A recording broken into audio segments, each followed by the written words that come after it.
Hello అండి అందరికీ. ఈరోజు మంచి రుచికరమైన ఉప్పు చేప, వంకాయ, టమాటా కర్రీ చేసుకుందాము. ఉప్పు చేపల్ని శుభ్రంగా కడిగేసి ఇలా కొద్దిగా నూనె వేసుకొని ఫ్రై చేసి పక్కన పెట్టుకోవాలి.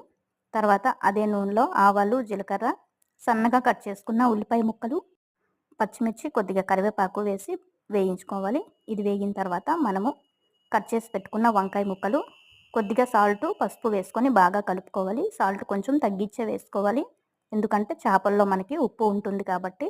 ఈలోపు మనం 2 టమాటాలు కట్ చేసి పేస్ట్ చేసుకుందాము.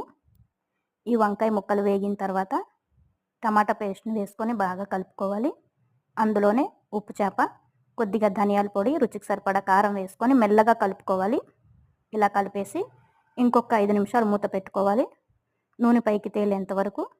తర్వాత కొద్దిగా నీళ్లు పోసుకొని మళ్ళీ మెల్లగా కలిపేసి ఇంకొక 5 నిమిషాలు మూత పెట్టుకుంటే వేడి వేడి ఉప్పు చేప, వంకాయ, టమాటా కర్రీ మనకి రెడీ.